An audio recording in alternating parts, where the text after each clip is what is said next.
കൃപാസന മാതാവിന് ഞങ്ങളുടെ കുടുംബത്തിൻ്റെ 1000 നന്ദി. അമ്മയുടെ പ്രത്യക്ഷീണ സാക്ഷിയാക്കി ഞങ്ങളുടെ കുടുംബത്തെ ഉയർത്തിയതിന് 1000 ഞങ്ങൾ നന്ദി പറയുന്നു. എൻ്റെ പേര് മേരി ജോയൽ. ഞാൻ എറണാകുളത്തു നിന്ന് വരുന്നു. ഇടവക ചാത്തിയാത്ത് മൗണ്ട് കാർമൽ ചർച്ച്.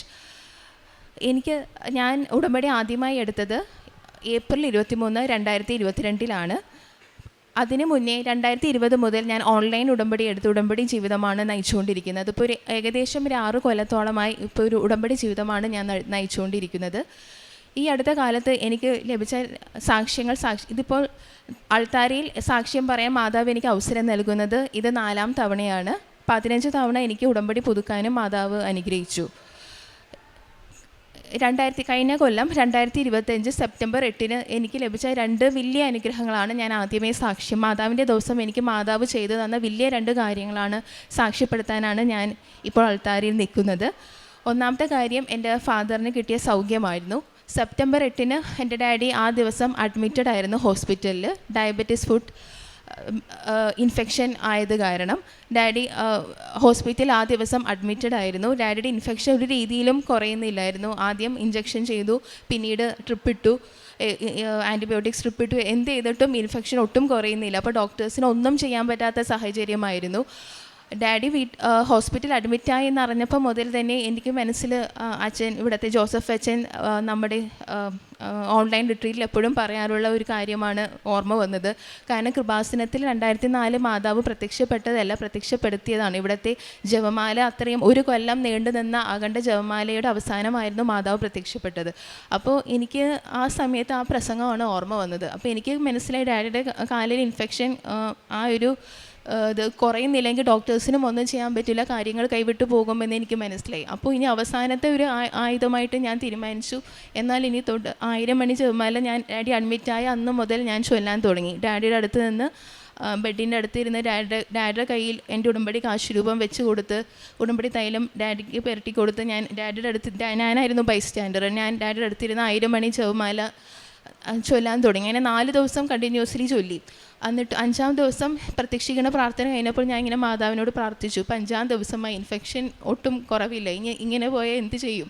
അപ്പോൾ അങ്ങനെ പ്രാർത്ഥിച്ചുകൊണ്ട് ഞാൻ ബൈബിൾ തുറന്നപ്പോൾ എനിക്ക് കിട്ടിയ വചനം 2 കൊറിന്ത്യൻസ് 13:1 അതായത് ഇത് മൂന്നാം തവണയാണ് ഞാൻ നിങ്ങളെ സന്ദർശിക്കാൻ വരുന്നത്. 2 or 3 പേരുടെ മൊഴിയിൽ ഏതു കാര്യം സ്ഥിരീകരിക്കപ്പെടേണ്ടിയിരിക്കുന്നു എന്നുള്ള വചനമാണ് കിട്ടിയത്. എനിക്കപ്പോൾ തന്നെ എനിക്ക് ആ വചനത്തിൻ്റെ അർത്ഥം മനസ്സിലായി. കാരണം എൻ്റെ ഫാദറിന് ഇങ്ങനെ ഡയബറ്റിസ് ഫുഡ് ഇൻഫെക്ഷൻ വരുന്നത് 3ാം തവണയാണ്. ആദ്യത്തെ 2 തവണയും മരുന്ന് കൊണ്ടും ഇഞ്ചക്ഷൻ കൊണ്ടും ശരിയായി. ഇത് 3ാം തവണയാണ് ഇതിങ്ങനെ ക്രിട്ടിക്കൽ ആവുന്നതും ആശുപത്രി അഡ്മിറ്റ് ആവുന്നതും ഒരു രീതിയിലും ഇൻഫെക്ഷൻ കുറയാതിരിക്കുന്ന ഒരവസ്ഥ വന്നത്. അപ്പോൾ എനിക്ക് മനസ്സിലായി മാതാവ് ഈ കാര്യത്തിൽ ഇടപെട്ടു എന്ന്. അപ്പോൾ അതിനുശേഷം ഞാനന്ന് ഹോസ്പിറ്റലിൽ വരികയും മമ്മിയോട് ഈ കാര്യം പറയും. അതോടൊപ്പം തന്നെ എൻ്റെ ഒരു കസിൻ ടീന എന്ന് പറഞ്ഞ ഒരു 3rd കസിൻ, എൻ്റെ ഒരു കസിൻ അന്ന് എനിക്കൊരു സാക്ഷ്യം അയച്ചിരുന്നു. ഇതുപോലെ കാല് മൊത്തം ഇൻഫെക്ഷനായി, കാല് മൊത്തം തൊലിയെല്ലാം പോയ ഒരാളുടെ സാക്ഷ്യം എനിക്ക് അയച്ചു തന്നിരുന്നു. അത് സൗഖ്യപ്പെട്ട സാക്ഷ്യം അയച്ചു. അത് ഞാൻ എൻ്റെ മമ്മിയോട് ആ സമയം ഹോസ്പിറ്റൽ റൂമിൽ നിന്ന് പറഞ്ഞ സമയത്ത് അതിനുശേഷം എൻ്റെ ഫാദർ ഇങ്ങനെ പറഞ്ഞു, എൻ്റെ കാലയിൽ ഇപ്പോൾ ആരോ തൊടുന്നത് പോലെ തോന്നുന്നു. 5 തവണ ഡാഡിയുടെ കാലയിൽ ആരോ ഇങ്ങനെ തഴുകുന്ന പോലെ, ആ പ്രശ്നമുള്ള കാലം ആരോ തഴുകുന്നത് പോലെ 5 തവണ അനുഭവപ്പെട്ടു എന്ന് ഡാഡി പറഞ്ഞു. അപ്പോൾ തന്നെ ഞാനും മമ്മിയും ഉണ്ടായിരുന്നു. ഞങ്ങൾ 2 പേരും ഒരുമിച്ച് നിന്ന് വിശ്വാസ പ്രമാണം ചൊല്ലി പ്രാർത്ഥിച്ചു. ഈ ഒരു അനുഭവത്തിന് ശേഷം ഹോസ്പിറ്റൽ പിന്നീട് അവർ ബ്ലഡ് ചെക്ക് ചെയ്തപ്പോൾ ഡാഡിയുടെ ഇൻഫെക്ഷൻ നന്നായിട്ട് കുറഞ്ഞു എന്നുള്ള റിസൾട്ടാണ് നമുക്ക് കിട്ടിയത്. അതുവരെ ഒരു രീതിയിലും ഇൻഫെക്ഷൻ കുറയുന്നില്ലായിരുന്നു. ഈ ഒരു അനുഭവത്തിന് ശേഷം ഇൻഫെക്ഷൻ നന്നായിട്ട് കുറയുകയും ബാക്കിയുള്ള പ്രൊസീജിയേഴ്സ് അവർക്ക് ചെയ്യാൻ സാധിക്കുകയും ചെയ്തു. ഞാനപ്പോൾ മാതാവിൻ്റെ അടുത്ത് പ്രത്യേകം പ്രാർത്ഥിച്ചത്, ഡാഡി ആണെങ്കിൽ ചെറുപ്പം മുതലേ മുടങ്ങാതെ ദിവ്യബലിക്ക് പോകുന്ന ഒരു വ്യക്തിയാണ്. ഇങ്ങനെ ഇൻഫെക്ഷൻ വന്ന് കാലയിലെ വിരലൊക്കെ പോയ ഡാഡിക്ക് പിന്നെ ഓൾറെഡി ഒരു വിരൽ ഗാൻഗ്രീനായി പോയി. ബാക്കിയുള്ള വിരലും കൂടി നഷ്ടപ്പെട്ടു പോയ ഡാഡിക്ക് നടന്നു പോയി പള്ളിയിൽ വിശുദ്ധ കുർബാനയ്ക്ക് പോവുകയോ വീട്ടിൽ തന്നെ ഇരുന്ന് പോകേണ്ട ഒരു അവസ്ഥ വരും. അങ്ങനെ ഒരു അവസ്ഥ ഡാഡിക്ക് വരല്ലേ എന്ന് നിയോഗമാണ് ഞാൻ മുട്ടിപ്പായി പ്രാർത്ഥിച്ചത്. അത് മാതാവ് പ്രാർത്ഥന കേൾക്കുകയും ഡാഡിക്ക് സൗഖ്യം കൊടുക്കുകയും ഇപ്പോൾ പ്രൊസീജിയറൊക്കെ കഴിഞ്ഞ് മൂന്നും 6 മാസം ഡോക്ടർ റെസ്റ്റ് എടുക്കാൻ പറഞ്ഞുവെങ്കിലും 3 മാസം കഴിഞ്ഞപ്പോൾ തന്നെ ഞാൻ ഡാഡിയോട് പറഞ്ഞ് നമുക്ക് ഞായറാഴ്ച വിശുദ്ധ കുർബാനയ്ക്ക് പോകാം. ഡോക്ടർ ഒട്ടും പുറത്ത് പോകണ്ടെന്നാണ് പറഞ്ഞത്, എങ്കിലും ഞാൻ ഡാഡിക്ക് കോൺഫിഡൻസ് കൊടുക്കും, ഇൻഫെക്ഷനൊന്നും ആവില്ല, നമുക്ക് കുർബാനയ്ക്ക് പോവാം. അങ്ങനെ ഡാഡിയായിട്ട് ഞാൻ വിശുദ്ധ കുർബാനയ്ക്ക് ദിവ്യകാരുണ്യം സ്വീകരിക്കാൻ ഡാഡിയെ പ്രത്യേകം കൊണ്ടുപോവുകയും അതോടൊപ്പം തന്നെ ഇവിടെ ഡിസംബർ 7 മാതാവിൻ്റെ പ്രത്യക്ഷീകരണത്തിൻ്റെ ദിവസം നമ്മൾ അന്നൊന്നും ഡാഡിയുടെ കാല് ശരിക്കും ഉണങ്ങിയിട്ടില്ലായിരുന്നു ആ പ്രൊസീജിയർ കഴിഞ്ഞിട്ട്. പക്ഷേ എന്നാലും നമുക്ക് മാതാവിലുള്ള വിശ്വാസം കാരണം നമ്മളെല്ലാവരും കുടുംബത്തോടെ വരികയും ഡാഡിയും ക്യൂവിൽ 5.5 മണിക്കൂർ ക്യൂ നിന്ന് മാതാവിനെ മുത്തി നമ്മൾ പ്രാർത്ഥിച്ചിട്ട് പോവുകയും ചെയ്തു. ഇപ്പോൾ ഡാഡിയുടെ കാല് പൂർണ്ണമായിട്ടും സൗഖ്യമായി. ഡാഡി ഇപ്പോൾ വളരെ നോർമലായി എല്ലാ ദിവസവും വിശുദ്ധ കുർബാനയ്ക്ക് ഒരു 1/2 മണിക്കൂറോളം നടന്നാണ് പോകുന്നത്. യാതൊരു കുഴപ്പവുമില്ല. മാതാവിന് 1000 നന്ദി പറയുന്നു. രണ്ടാമത്തെ സാക്ഷ്യം, എനിക്ക് അന്നേ ദിവസം തന്നെ എനിക്ക് എൻ്റെ ഓഫീസിൽ എനിക്ക് ലഭിച്ച വലിയൊരു അനുഗ്രഹമാണ്. കാരണം അന്നേ സമയം ഞങ്ങളുടെ കമ്പനി ലേ ഓഫ് പ്രഖ്യാപിച്ചിരുന്നു. കറക്റ്റ് ആ സമയത്താണ് ഞാൻ വർക്ക് ചെയ്തിരുന്ന വർക്ക് അതൊരു നോർമലി ആ പ്രോജക്റ്റ് വർക്ക് നോർമലി തീർന്നു. അത് ഓഗസ്റ്റ് മാസത്തോടെ നമ്മൾ ഓൾറെഡി നമ്മളെ ആ പ്രൊജക്റ്റിൽ നിന്ന് റിലീസ് വരുമെന്ന് നമ്മൾ പ്രതീക്ഷിച്ചിരുന്നതാണ്. പക്ഷേ ആ സമയം കമ്പനി ലേ ഓഫ് പറഞ്ഞപ്പോൾ ആ സമയത്ത് ബെഞ്ചിൽ പോയ എനിക്ക് ആകെ പ്രശ്നമാണ്. കാരണം ലേ ഓഫ് ഡിക്ലെയർ ചെയ്ത് കഴിഞ്ഞാൽ പിന്നെ നമുക്ക് പുതിയ പ്രോജക്റ്റ് കിട്ടാൻ ബുദ്ധിമുട്ടാണ്. അപ്പോൾ മാതാവിനോട് ഞാൻ പ്രത്യേകം പ്രാർത്ഥിച്ചു. അതോടൊപ്പം തന്നെ അച്ഛൻ ധ്യാനപ്രസംഗത്തിൽ പറഞ്ഞ കാര്യം എനിക്ക് ഓർമ്മ വന്നു. നീരാഞ്ജനം ചെയ്ത് ദൈവത്തിന് സമർപ്പിച്ചതെല്ലാം ദൈവത്തിൻ്റേതാണ്, ദൈവത്തിൻ്റെ എല്ലാം ദൈവജനത്തിൻ്റേതാണ്. അപ്പോൾ ആ ഒരു വിശ്വാസത്തോടെ ഞാൻ അവിടെയെല്ലാം ഒപ്പിട്ട് പ്രാർത്ഥിച്ചു, മാതാവി ഈ കമ്പനിയിൽ നിന്ന് എന്നെ പിരിച്ചുവിടുന്നവരുടെ കൂട്ടത്തിൽ എൻ്റെ പേരൊന്നും വരല്ലേ, എന്നെ കാത്തുകൊള്ളണേ എന്ന് പ്രാർത്ഥിച്ചു. കാരണം ഞാൻ പൂർണ്ണമായി വിശ്വസിച്ച ആ ജോലി എനിക്ക് നൽകിയത് ദൈവമാണ്. അപ്പോൾ ദൈവം അറിയാതെ എന്നെ ആ കമ്പനിയിൽ നിന്ന് ആർക്കും പിരിച്ചുവിടാൻ പറ്റില്ല എന്നുള്ള വിശ്വാസത്തോടെ ഞാൻ പ്രാർത്ഥിച്ചു. അപ്പോൾ ഈ സെപ്റ്റംബർ 8 വൈകുന്നേരം ഒരു മീറ്റിംഗ് ഉണ്ടായിരുന്നു. പൊതുവെ ആ സമയത്ത് മീറ്റിംഗ് ഉണ്ടാവാറില്ല. എന്തുകൊണ്ടാണ് ആ മീറ്റിംഗ് വിളിച്ചതെന്ന് എനിക്ക് അപ്പോൾ അറിഞ്ഞുകൂടായിരുന്നു. അപ്പോൾ ആ മീറ്റിങ്ങിൽ കുറച്ച് പേരെ മാത്രം വിളിച്ചിട്ട് ബാക്കിയുള്ളവർ പൊയ്ക്കോ എന്ന് പറഞ്ഞു. ആ മീറ്റിങ്ങിൽ നിന്ന് പൊയ്ക്കോളാൻ പറഞ്ഞു. അപ്പം ഓൺലൈൻ മീറ്റിംഗ് ആയിരുന്നു. അപ്പം ഞാൻ വിചാരിച്ചു ഞങ്ങൾ പ്രൊജക്റ്റിൽ നിന്ന് കാരണം ഓൾറെഡി വർക്കൊക്കെ തീർന്നിരിക്കുകയാണല്ലോ, പ്രൊജക്റ്റിൽ നിന്ന് റിലീസ് ചെയ്യായിരിക്കും എന്ന് വിചാരിച്ച് ഇനി എന്തായാലും എന്തുപോലും വരട്ടെ എന്ന് വിചാരിച്ചു. പക്ഷേ നമുക്ക് ആ സെലക്ട് ചെയ്ത ആൾക്കാരെ മാത്രം ഒരു സേഫ് റോളിലോട്ട് അവർ മാറ്റി. അതെന്തുകൊണ്ടാണെന്ന് എനിക്കിപ്പോഴും അറിഞ്ഞുകൂടാ. കാരണം ആ മാനേജർ ഞാനുമായിട്ട് യാതൊരുവിധ പരിചയമില്ല. പുള്ളിയാണെങ്കിൽ വേറൊരു ലൊക്കേഷനിലുള്ള ഒരാളുമായിരുന്നു. ആ മാനേജറും ഞാനുൾപ്പെടെ കുറച്ച് പേരെ വേറൊരു പുതിയ റോളിലോട്ട് 2 മാസത്തേക്ക് മാറ്റി. ശരിക്കും ആ ഒരു സമയമാണ് കൂടുതൽ പ്രശ്നമുള്ള സമയം. ആ ഒരു ജോലിയൊന്നും നഷ്ടപ്പെടാതെ മാതാവ് എനിക്ക് പരിപൂർണ്ണ സംരക്ഷണം നൽകി. അതിന് ഞാൻ മാതാവിന് 1000 നന്ദി പറയുന്നു. മൂന്നാമത്തെ എനിക്ക് പറയാനുള്ള സാക്ഷ്യം എൻ്റെ മോനെ കുറിച്ചാണ്. എൻ്റെ മോൻ്റെ കണ്ണിലൊരു കുരു വന്നിരുന്നു. അപ്പോൾ എൻ്റെ ഹസ്ബൻഡ് പറഞ്ഞിട്ടുണ്ട്, ഹസ്ബൻഡ് കുഞ്ഞിലെ കണ്ണിൽ ഇങ്ങനെ കുരു വന്നിട്ടുണ്ട്. അത് സർജറി ചെയ്ത് മാത്രമാണ് നീക്കാൻ സാധിച്ചത്. അപ്പോൾ സർജറി ചെയ്തതിന് ശേഷമാണ് ഹസ്ബൻഡിൻ്റെ കണ്ണിനും കാഴ്ചയ്ക്ക് ഇങ്ങനെ വരികയും കണ്ണാടി വയ്ക്കുകയും ചെയ്യേണ്ടി വന്നത്. അപ്പോൾ ഹസ്ബൻഡ് ഭയങ്കര ടെൻഷനായിരുന്നു, ഇത് അതേപോലത്തെ കുരു ആണെങ്കിൽ മോനും കണ്ണാടി വെക്കേണ്ടി വരും. അപ്പോൾ നമ്മൾ ഹസ്ബൻഡ് മോനെ ഡോക്ടറിൻ്റെ അടുത്ത് കൊണ്ടുപോയി. അപ്പോൾ ഡോക്ടറും ഇത് തന്നെ കൺഫേം ചെയ്തു. അങ്ങനെ 2 ആഴ്ച കഴിഞ്ഞ് വരാൻ പറഞ്ഞു. അപ്പോൾ ഞാൻ 2 ആഴ്ച സമയം ഉടമ്പടി തൈലം പുരട്ടി പ്രാർത്ഥിച്ചു. ഈ ഓപ്പറേഷൻ കൂടാതെ തന്നെ മോൻ്റെ കണ്ണിലെ കുരു മാറ്റി തരണേന്ന് പ്രാർത്ഥിച്ചു. അത് വെള്ളിയാഴ്ച, അപ്പോൾ ശനിയാഴ്ചയാണ് പോകണമെങ്കിൽ വെള്ളിയാഴ്ച വരെ ആ കുരുവിന് യാതൊരു മാറ്റവും ഉണ്ടായിരുന്നില്ല. അപ്പോൾ എൻ്റെ മനസ്സിൽ ഇങ്ങനെ തോന്നി, ശനിയാഴ്ച ദിവസങ്ങളിലാണ് ഞാൻ ആ സമയത്തെല്ലാം പൊതുവെ 1000 മണി ജപമാല ചെല്ലാറ്. അപ്പോൾ ഡോക്ടറിൻ്റെ അപ്പോയിൻമെൻറ്റ് വൈകുന്നേരത്തേക്ക് ആക്കിയിട്ട് രാവിലെ 1000 മണി ജപമാല ചെല്ലാൻ മനസ്സിലൊരു പ്രേരണ തോന്നി. അത് പ്രകാരം ഞാൻ സാറ്റർഡേ രാവിലെ 1000 മണി ജപമാല ചൊല്ലി. അതിനുശേഷം ഡോക്ടറിൻ്റെ അടുത്ത് മകനെ കൊണ്ടുപോയി. അപ്പോൾ ഡോക്ടർ ഫുൾ ചെക്കപ്പ് ചെയ്തിട്ട് പറഞ്ഞു ആ കുരു അവിടെ കണ്ണിലില്ല, ഇനി ഓപ്പറേഷൻ ചെയ്യേണ്ട ആവശ്യമില്ല എന്ന് പറഞ്ഞു. അത് കേട്ടപ്പോൾ എൻ്റെ മോന് തന്നെ ആദ്യം വിശ്വസിക്കാൻ കഴിഞ്ഞില്ല. കാരണം അത്രയും നേരം അവന് ടച്ച് ചെയ്ത് നോക്കുമ്പോൾ അവിടെ ഒരു കുരു ഉള്ള പോലെ അവന് തോന്നിയിരുന്നു. പക്ഷേ ഡോക്ടർ നന്നായിട്ട് ചെക്കപ്പ് ചെയ്ത് പറഞ്ഞു ആ കുരു ഇപ്പോൾ ഇല്ല, മോന് ഇനി ഓപ്പറേഷൻ്റെ ഒന്നും ഒരു ആവശ്യമില്ല എന്ന് പറഞ്ഞു. അതിന് മാതാവിന് 1000 നന്ദി പറയുന്നു. ഇനി അടുത്ത സാക്ഷ്യം എനിക്ക് പറയാനുള്ളത്, എനിക്കൊരു വണ്ടി വിൽക്കാനുണ്ടായിരുന്നു. ആ വണ്ടി ഞാൻ ഒരു 6 മാസത്തോളം ഞാൻ വിൽക്കാൻ ശ്രമിച്ചു.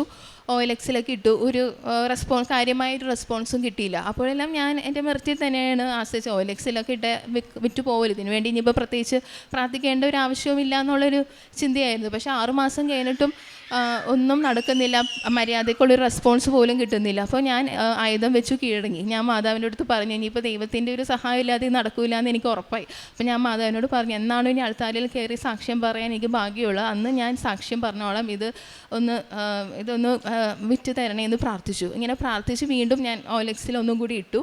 അതിട്ട് ഒരു മണിക്കൂറിനുള്ളിൽ തന്നെ ഒരാൾ എൻക്വയറി വരികയും അന്നേ ദിവസം തന്നെ അയാൾ വന്ന് ആ വണ്ടി എടുത്തോളാമെന്ന് ഓക്കെ പറയുകയും ചെയ്തു. അപ്പോൾ എനിക്ക് ആകെ ഉണ്ടായിരുന്നൊരു ഡിമാൻഡ് RC ആ പുതിയ വാങ്ങിക്കുന്ന ആളുടെ പേരിലോട്ട് മാറ്റിയാലേ വണ്ടി കൊടുക്കുകയുള്ളൂ എന്നായിരുന്നു. അപ്പോൾ ആ ഒരു ഡിമാൻഡ് പുള്ളി അംഗീകരിച്ചു. പക്ഷേ ഉടനെ ഇത് നടത്തണമെന്ന് പറഞ്ഞു.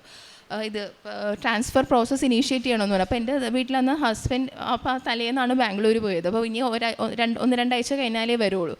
അപ്പോൾ എനിക്ക് ആ സമയത്ത് ഇതിൻ്റെ RC ഓണർ ഞാനാണെങ്കിലും എനിക്ക് ഇതിൻ്റെ പ്രൊസീജിയേഴ്സ് ഒന്നും അത്ര വശമില്ലായിരുന്നു. അപ്പോൾ എന്ത് ചെയ്യണമെന്ന് ആകെ കൺഫ്യൂഷനായിരുന്നു. പലരോടും അഭിപ്രായം ചെയ്തപ്പോൾ ചിലർ അഗ്രിമെൻറ്റ് എഴുതി ചെയ്യാം, ചിലർ പറഞ്ഞു ആ പ്രോസസ്സൊക്കെ മാറി എന്നൊക്കെ പറഞ്ഞു. അപ്പോൾ ഞാനെപ്പോഴും സംശയമുള്ളപ്പോൾ എപ്പോഴും ബൈബിളാണ് തുറക്കുന്നത്. ബൈബിൾ തുറന്ന് നോക്കി. ഇപ്പോൾ ജെറമിയ 32:14 എന്ന വചനമാണ് എനിക്ക് കിട്ടിയത്. ആധാരം എഴുതി ആധാരത്തിൻ്റെ പകർപ്പും ഏറെ നാൾ സൂക്ഷിക്കുന്നതിന് വേണ്ടി ഒരു മൺകലത്തിൽ വെച്ച് സൂക്ഷിക്കുക എന്നുള്ളൊരു വചനമാണ്. അപ്പോൾ ആധാരം എന്നുള്ളൊരു വാക്ക് കണ്ടപ്പോൾ സത്യം പറഞ്ഞാൽ ഞാൻ ഞെട്ടിപ്പോയി. ഞാൻ പണ്ടും ഈ വചനം വായിച്ചിട്ടുണ്ടെങ്കിലും നമ്മുടെ ജീവിതമായിട്ട് ആ സമയത്ത് അപ്പോൾ ബന്ധമില്ല. ഇപ്പോൾ നമ്മൾ എന്ത് ചെയ്യേണ്ടെന്ന് ചോദിച്ചപ്പോൾ ആധാരം എഴുതി സൂക്ഷിക്കുക എന്നുള്ള വചനം കിട്ടിയപ്പോൾ എനിക്കത് മനസ്സിലായി, ദൈവം മുന്നോട്ട് പോകൂ എന്നാണ് പറയുന്നതെന്ന് എനിക്ക് മനസ്സിലായി. അങ്ങനെ അത് മുന്നോട്ട് പോവുകയും ആ കാര്യം വളരെ ഭംഗിയായിട്ട് ദൈവം നടത്തി തരികയും ചെയ്തു. സമയബന്ധിതമായി തന്നെ ഒരാഴ്ചക്കുള്ളിൽ തന്നെ പുതിയ RC ഓണറിന് പേര് മാറി കിട്ടുകയും അത് മുന്നോട്ട് പോവുകയും ചെയ്തു. പിന്നെ ഇനിയും പിന്നെ ഞാൻ ഇപ്പോൾ എല്ലാ മാസവും ഞാനിവിടെ കൃപാസന പത്രം വാങ്ങി എല്ലാവർക്കും കൊടുക്കാറുണ്ട്. എല്ലാ ഭാഷയിലുമുള്ള പത്രം ഞാൻ വാങ്ങിക്കാറുണ്ട്, മലയാളം, ഇംഗ്ലീഷ്, ഹിന്ദി. പിന്നെ ചിലപ്പോഴും ഹിന്ദിക്കാർക്ക് പത്രം കൊടുക്കുമ്പോൾ അവർക്ക് ഹിന്ദി വായിക്കാൻ അറിഞ്ഞൂടെ, ബംഗാളി മാത്രമേ വായിക്കാൻ പറ്റുള്ളൂ എന്ന് പറഞ്ഞത് കാരണം പിന്നെ ഞാൻ ഇവിടെ നിന്ന് ബംഗാളി പത്രങ്ങൾ വാങ്ങിക്കുകയും ബംഗാളികളെ കാണുമ്പോൾ അത് കൊടുക്കുകയും ചെയ്യും. ഞാനെപ്പോഴും പല ഭാഷകളുടെ പത്രങ്ങൾ എപ്പോഴും കയ്യിൽ വയ്ക്കും, കാരണം എപ്പോഴാണ് ആൾക്കാരെ കാണുന്നത്. പല ഭാഷയുള്ള ആൾക്കാരെ എപ്പോഴും നമ്മൾ കാണില്ലല്ലോ. കാണുമ്പോൾ മാതാവിനെ പറ്റി പറഞ്ഞ് എക്സ്പ്ലെയിൻ ചെയ്ത് കൊടുത്ത് അവർക്ക് വായിക്കാൻ പറ്റുന്ന ഭാഷയിൽ പത്രം കൊടുക്കാറുണ്ട്. അതോടൊപ്പം തന്നെ നമുക്കൊരു വാട്സാപ്പ് ഗ്രൂപ്പ് നമ്മൾ ഫോം ചെയ്തിട്ടുണ്ട്. അത് കൃപാസനമായിട്ട് ബന്ധമുള്ള എല്ലാവരും ചേർന്നൊരു വാട്സാപ്പ് ഗ്രൂപ്പാണ്. എല്ലാ ശനിയാഴ്ചയും നമ്മൾ അതിൽ 1000 മണി ജപമാല നമ്മളെല്ലാവരും ഒരുമിച്ച് ചെല്ലുകയും മാസത്തിലൊരിക്കലും നമ്മൾ ഒരു മാനസിക ഒരു നോൺ ക്രിസ്ത്യൻ ഒരു സ്ഥാപനമുണ്ട്, അവിടെ ചെന്ന് മാനസിക രോഗികൾക്ക് ഭക്ഷണം കൊടുക്കുകയും കൂടാതെ അവിടെ ഇരുന്ന് നമ്മൾ ജപമാല ചൊല്ലി പ്രാർത്ഥിക്കുകയും ചെയ്യാറുണ്ട്. ആദ്യം നമ്മൾ അവിടെ ഭക്ഷണം, ഞാനും കൃപാസനത്തിൽ ഉടമ്പെടുത്ത് വേറൊരു ആൻറ്റിയും കൂടി ഫുഡ് കൊടുക്കാൻ പോകുമ്പോൾ നമ്മൾ ഫുഡ് ആദ്യം വിളമ്പി കൊടുത്തിട്ടാണ് പോവാറ്. പിന്നെ എനിക്ക് തന്നെ അത് തോന്നി, ഇങ്ങനെ ചെയ്താൽ നമ്മുടെ കൃപാസനത്തിൻ്റെ കാര്യപ്രവൃത്തി ആവുമല്ലോ. അച്ഛൻ പറയാറുണ്ടല്ലോ, ദൈവത്തെ മഹത്വപ്പെടുത്തി ചെയ്താലേ ആവുള്ളൂ. പിന്നീടാണ് നമ്മൾ ഇങ്ങനെ അവിടെ വരാന്തയിൽ നിന്ന് ജപമാല ചൊല്ലാൻ ഉള്ള പെർമിഷൻ ആ മേലധികാരിയോട് ചോദിക്കുകയും അവർ സമ്മതിക്കുകയും നമ്മൾ എല്ലാ മാസവും ഈ ഫുഡ് കൊടുത്തതിന് ശേഷം ആദ്യം വരാന്തയിൽ നിന്ന് ജപമാല ചൊല്ലാൻ തുടങ്ങി. അതിന് ശേഷം പിന്നെ മാറി വന്ന മേലധികാരി നമുക്ക് വേണ്ടി ഒരു മുറി സജ്ജീകരിച്ചു തന്നു, സർവ്വമത പ്രാർത്ഥനാലയം പോലെ. അവിടെ മാതാവിൻ്റെ ഈശോയുടെയൊക്കെ രൂപം വെച്ചൊരു മുറി സജ്ജീകരിച്ചു തന്നു. നമ്മളപ്പോൾ ഫുഡ് കൊടുത്തതിന് ശേഷം ഇപ്പോൾ മാനസിക രോഗികളും നമ്മുടെ കൂടെ വന്നിരുന്ന് കൊന്ത ചെല്ലാറുണ്ട്. അതോടൊപ്പം തന്നെ ഈ കൃപാസനത്തിൽ ഉടമ്പെടുത്തതിന് ശേഷമാണ് ഇങ്ങനെ ഗവൺമെൻറ് ഹോസ്പിറ്റലൊക്കെ വിസിറ്റ് ചെയ്യണമെന്ന് അച്ഛൻ പറയുമ്പോഴാണ് ഞാൻ അതിനെക്കുറിച്ചൊക്കെ ചിന്തിച്ച് തുടങ്ങിയത്. അങ്ങനെ ഞാൻ ഗവൺമെൻറ് ആശുപത്രിയിൽ പോവുകയും ആദ്യമൊക്കെ എന്ത് ചെയ്യണമെന്ന് യാതൊരു ഐഡിയ ഇല്ല, കാരണം ആദ്യമായിട്ടാണ് ഒരു ഗവൺമെൻറ് ആശുപത്രിയിൽ ചെല്ലുന്നത്. അപ്പോൾ തന്നെ മനസ്സിൽ തോന്നി ക്യാൻസർ പേഷ്യൻസിൻ്റെ വാർഡിൽ പോകാം. അങ്ങനെ ക്യാൻസർ പേഷ്യൻസിനെ കണ്ട് വേണ്ട സഹായം കൊടുക്കുകയും അങ്ങനെ തുടങ്ങി. പിന്നീട് കാരുണ്യപ്രവൃത്തി മാത്രമല്ല, ഈ ഓരോ തവണയും നമ്മൾ ഗവൺമെൻറ് ആശുപത്രിയിൽ പോയി ക്യാൻസർ പേഷ്യൻസിനെ കാണുമ്പോൾ അവർക്ക് കാരുണ്യപ്രവൃത്തി മാത്രമായിട്ടല്ല, എനിക്കതൊരു പ്രേക്ഷിത പ്രവർത്തനമായിട്ടും കൂടിയാണ് തോന്നുന്നത്. കാരണം മിക്ക ക്യാൻസർ പേഷ്യൻസും അസുഖമെല്ലാം വന്ന് അവരുടെ ഹോപ്പെല്ലാം പോയി ഇരിക്കുകയായിരിക്കും. നമുക്ക് മാതാവിനെ ഈശോയെപ്പറ്റി പറയാനും അതോടൊപ്പം തന്നെ അവർക്ക് ഉടമ്പടി എടുത്തവരും ആ കൂട്ടത്തിലുണ്ടാവും. അവർക്ക് ആ ഉടമ്പടി എങ്ങനെ ചെയ്യാം എന്ന് പറഞ്ഞു കൊടുക്കാനും അവർക്ക് കൂടുതൽ പ്രതീക്ഷ കൊടുക്കാനും സാധിക്കാറുണ്ട്. ഞങ്ങൾ ഇനിയും ഉടമ്പടിയിൽ തന്നെ ഉറച്ചു നിൽക്കാനും ജീവിതകാലം മൊത്തം ഉടമ്പടി ജീവിതത്തിൽ നിൽക്കാനും മാതാവിനോട് അനുഗ്രഹം ചോദിച്ചുകൊണ്ട് നിർത്തുന്നു. നന്ദി. മാതാവിനും ഈശോയ്ക്കും 1000 നന്ദി. 1 ദിനവൃത്താന്തം 5:20. ദൈവത്തിൽ വിശ്വാസമർപ്പിക്കുകയും അവിടുത്തെ വിളിച്ചപേക്ഷിക്കുകയും ചെയ്തപ്പോൾ അവിടുന്ന് അവരുടെ പ്രാർത്ഥന കേട്ടു. പ്രിയമുള്ളവരെ, ഉടമ്പടിയിലൂടെ ദൈവം നമ്മളെ വിളിക്കുന്നത് വലിയ കാര്യങ്ങൾക്ക് വേണ്ടിയാണ്. നാം ഒരാളെ അനുഗ്രഹിക്കുന്നതിന് വേണ്ടി മാത്രമല്ല, നമ്മളിലൂടെ നമ്മുടെ ജീവിതത്തിന് ചുറ്റുപാടുമുള്ള അനേകർക്ക് അനുഗ്രഹമാകുവാൻ, വെളിച്ചമാകുവാൻ, വിശ്വാസം പകരുവാൻ, അവരുടെ ജീവിതത്തെ കുറെ കൂടി ഔദാര്യത്തിൽ അനുഗ്രഹിക്കുവാൻ നമ്മളെ വിളിക്കുകയാണ് ഉടമ്പടി ജീവിതത്തിലൂടെ. നമുക്കതിനോട് ആത്മാവ് ചേർത്ത് വയ്ക്കുവാനാകുമെങ്കിൽ നമ്മുടെ പ്രേക്ഷിത പ്രവർത്തനങ്ങൾക്ക് ഫലമുണ്ട്, നമ്മുടെ കാരുണ്യ പ്രവൃത്തികൾക്ക് ദൈവികമായ സ്പർശമുണ്ട്, നാം ഉച്ചരിക്കുന്ന വാക്കുകൾക്ക് കർത്താവിൻ്റെ സൗഖ്യമുണ്ട്. അതിനുവേണ്ടി നമ്മളെ സഹായിക്കണമേ എന്ന് പ്രാർത്ഥിച്ചുകൊണ്ട് ഈ കുടുംബത്തിൽ ലഭിച്ച എല്ലാ ആത്മീയ ബോധ്യങ്ങൾക്കും ജീവിത അനുഗ്രഹങ്ങൾക്കും അമ്മ മാതാവിനും തിരുക്കുമാരനും നന്ദി പറഞ്ഞുകൊണ്ട് ഈ സാക്ഷ്യം നമുക്ക് സമർപ്പിക്കാം. അത്യപൂർവ ദൈവാനുഭവങ്ങൾ ഇനി നിങ്ങൾക്കും സ്വന്തം. ഈ യൂട്യൂബ് ചാനൽ ഇതുവരെ സബ്സ്ക്രൈബ് ചെയ്തിട്ടില്ലെങ്കിൽ ഇപ്പോൾ തന്നെ സബ്സ്ക്രൈബ് ചെയ്യുക. ഈ വീഡിയോ ഇപ്പോൾ തന്നെ നിങ്ങളുടെ സുഹൃത്തുക്കൾക്ക് ഷെയർ ചെയ്തുകൊണ്ട് കർത്താവിൻ്റെ പ്രേക്ഷിതരാകുക.